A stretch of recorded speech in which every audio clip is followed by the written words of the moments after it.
Donc en fait, on chasse sur un massif sur lequel on a, nous, 1000 hectares de forêt.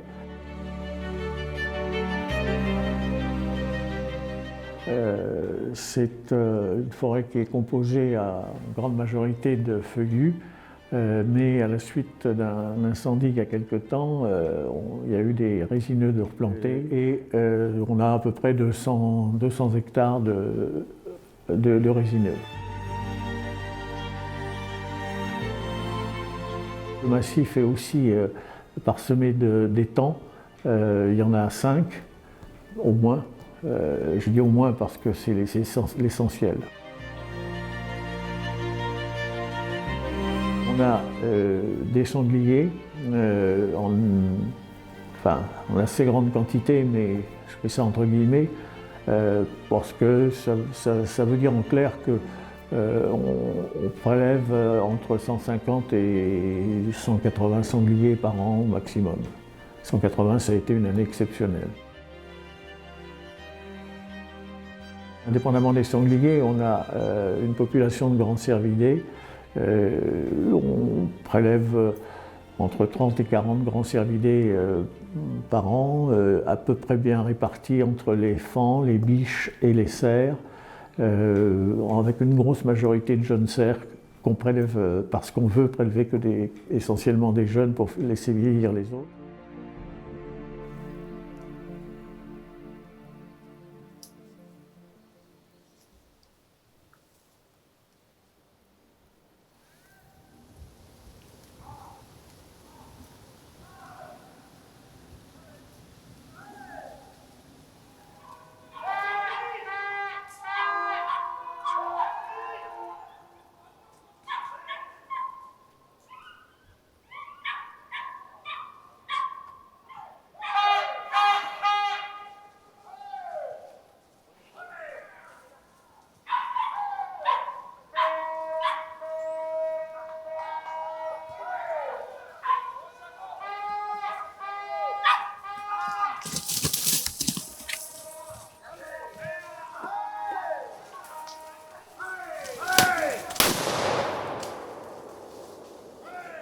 J'en ai trouvé un lundi, on l'a trouvé pour les comme ça. C'est qu'il y a tes bottes.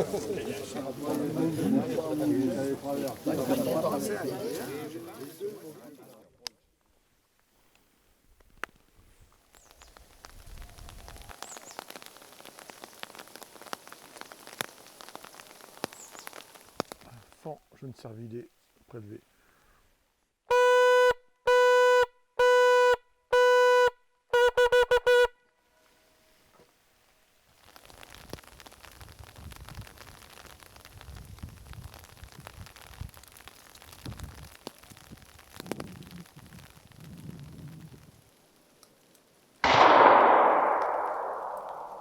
En ce qui concerne la gestion des animaux, on fait pour l'essentiel 3 choses. Un comptage au phare de nuit, bien sûr, au mois de mars, en ce qui concerne les grands cervidés, et on aura des résultats qui, pour l'instant, ont l'air simplement de démontrer qu'on est à peu près dans les mêmes eaux qu'il y a 2 ans. Pour les chevreuils, on fait ce qu'on appelle des ICA pédestres. Alors je traduis. ICA, ça veut dire indice kilométrique d'abondance. Pédestre, ça veut dire que c'est réalisé à pied par des observateurs qui ont chacun un circuit et qui parcourent ce circuit pendant le mois de mars, 2 fois le matin, 2 fois le soir. Ça nous donne une mesure qui est une mesure indiciaire, hein, on ne compte pas tout bien sûr, mais cette mesure indiciaire nous permet de comparer d'une année sur l'autre comment évolue la population. Et puis au mois de mai, fin mai maintenant, on essaie de compter les sangliers. On compte les sangliers sur ce qu'on appelle des places d'agrainage, c'est-à-dire des postes fixes où on agrène provisoirement tous les jours pendant 2-3 semaines, et puis 2 fois de suite à une semaine d'intervalle, en face de ces agrénages, on poste des observateurs qui nous disent ce qu'ils voient. C'est en fonction de ces résultats qu'ensuite on détermine le plan de chasse de la saison d'un point de vue qualitatif et d'un point de vue quantitatif.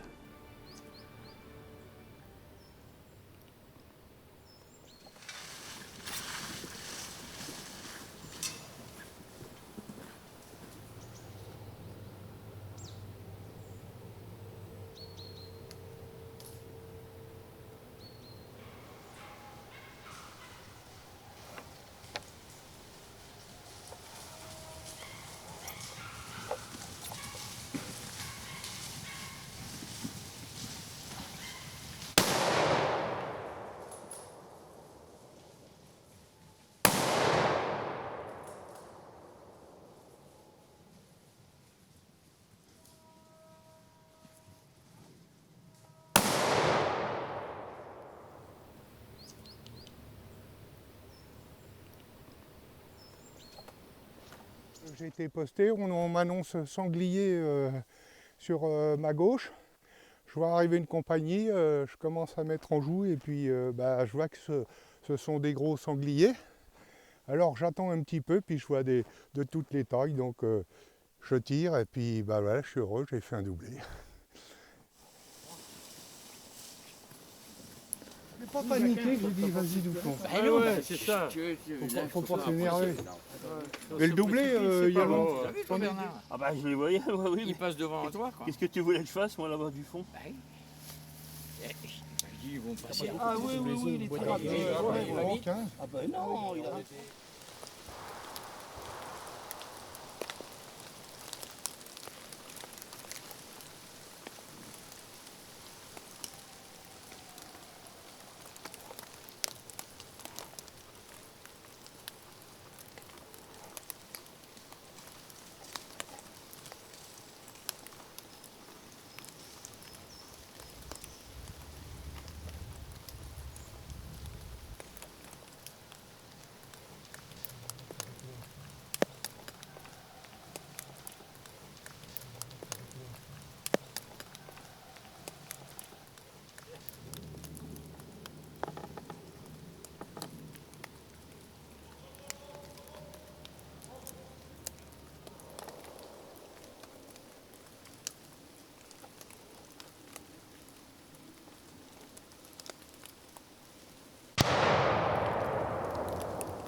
C'est un peu gros.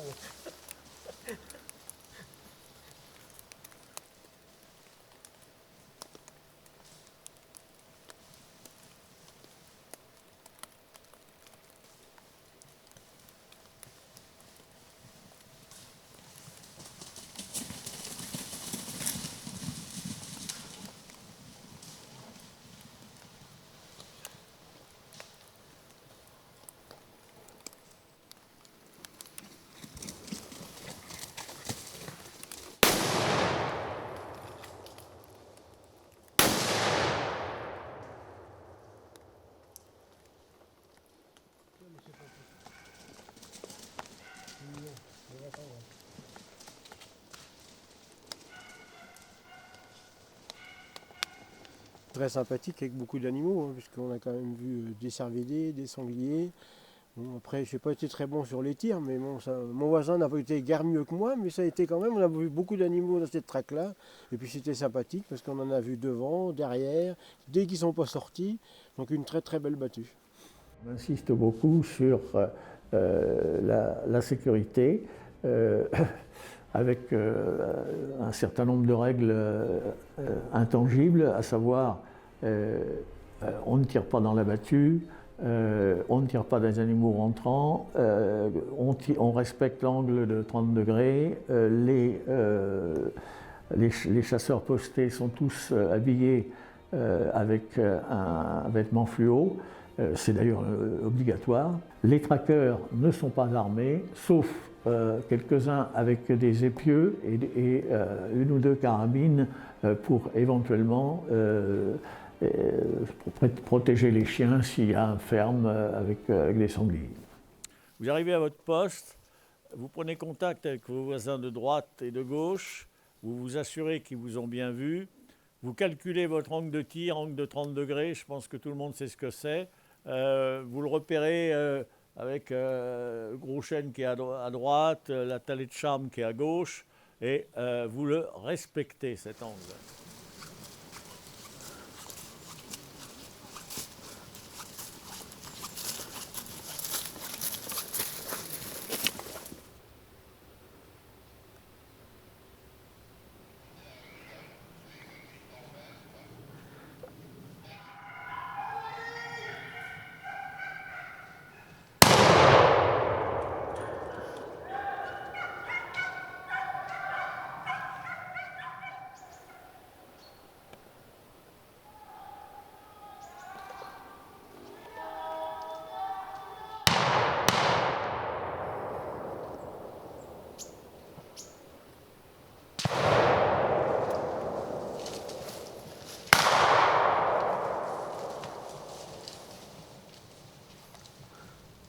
Bravo.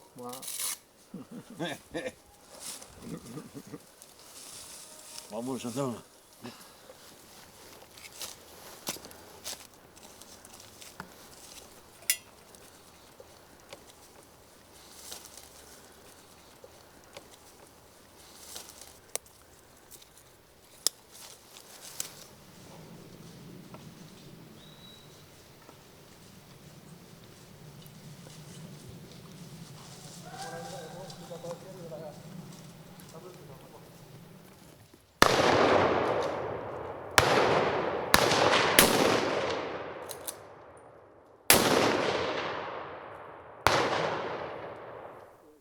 Alors fin de traque de la battue, 2 sangliers sortis à un poste qui a prélevé les 2 sangliers, apparemment 2 balles, et 3 cerfs qui sont sortis, dont 2 prélevés, peut-être un 3e, nous allons aller voir sur place. Tu joues là-bas ? Oui, là-bas.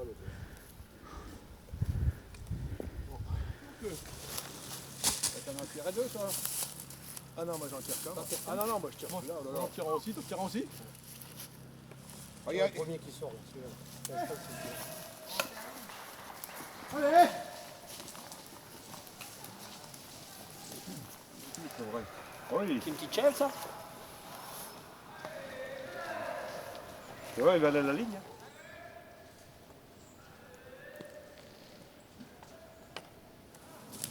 Allez!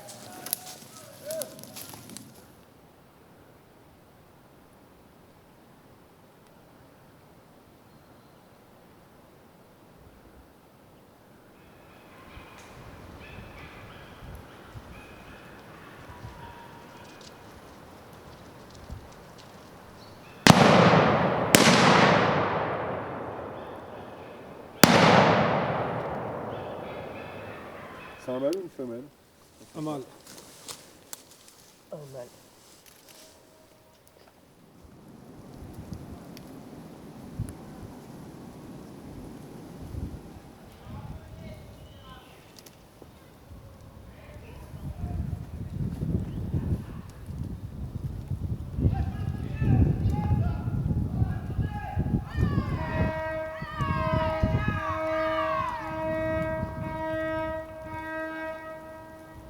Il y a 2 de tirades.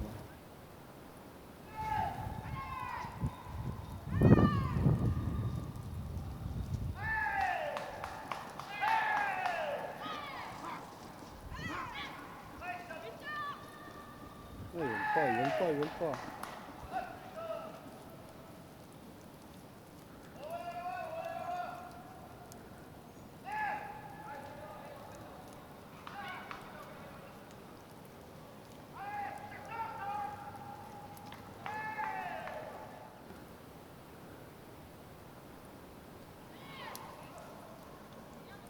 Lui, il n'y a pas de problème, il va penser.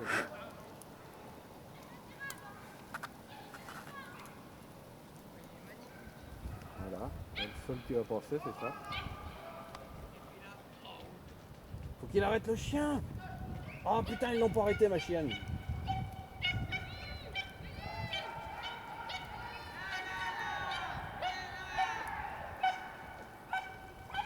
Oh putain. C'est parti pour 2 heures.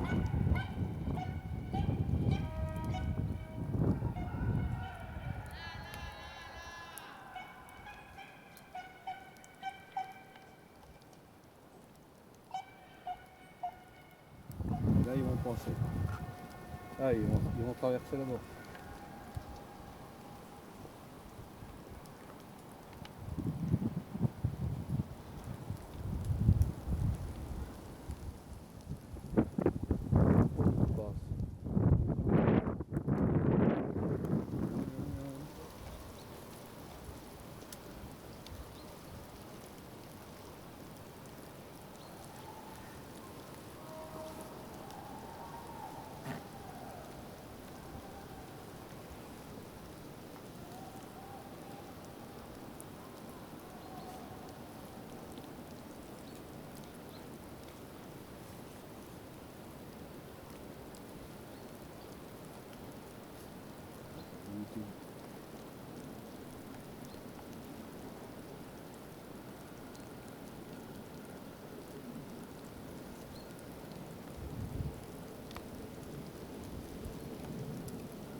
Ah bah on l'avait belle là. Non, c'est Claude aussi, Claude. Oui, non mais.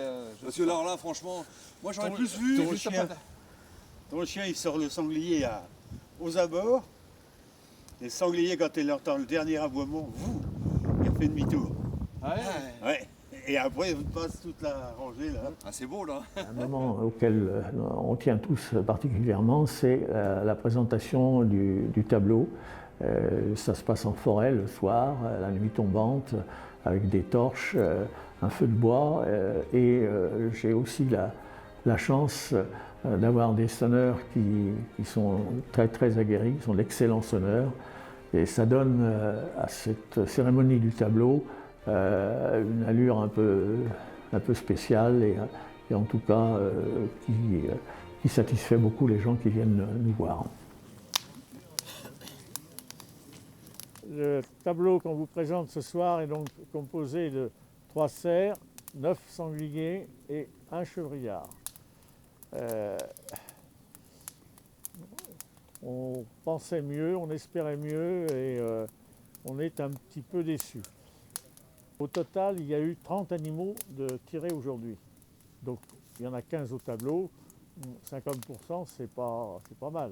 Je vais commenter tout à l'heure un peu les prélèvements, mais en attendant, pour rendre un dernier hommage aux animaux qui sont au tableau ce soir, on va sonner les honneurs pour eux.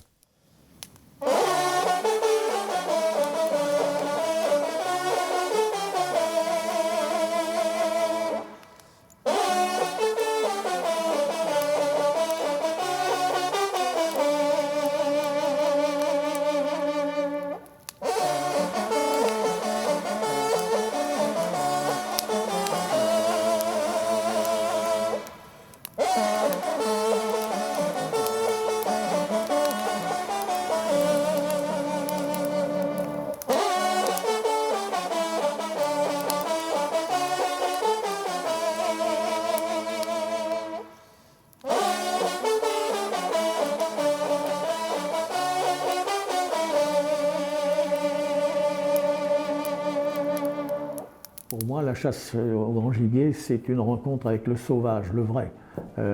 C'est la raison pour laquelle nous chassons ici dans un territoire qui est complètement ouvert. Il n'y a pas d'enclos, il n'y a pas de... Il n'y a pas de territoire fermé. Que sera la chasse demain? Je parle de la chasse du grand gibier. Je n'en sais rien. Il y a beaucoup à craindre parce que à l'heure actuelle, le problème numéro 1 sont les dégâts de gibier causés par les sangliers et un peu moins, mais également en forte proportion par les grands cervidés. Cette chasse coûte de l'argent, c'est les chasseurs qui payent. Est-ce qu'ils vont pouvoir payer tout le temps? Il y a de moins en moins de chasseurs. Les problèmes qui peuvent se poser à l'avenir, ce sont malheureusement des problèmes d'argent. Pour ne pas être embêté, il y a certaines chasses qui vont être clôturées. Ça veut dire qu'on aura des parcs par-ci, des parcs par-là, et que ça coûtera moins cher parce que les animaux ne feront pas de dégâts, mais ça privera une partie de la population de sangliers et voire de grands cervidés et un peu peut-être aussi de chevreuils. Donc voilà, je suis pas d'un optimisme fou. Par contre, je pense que les choses peuvent encore évoluer et c'est en tout cas ce que je souhaite.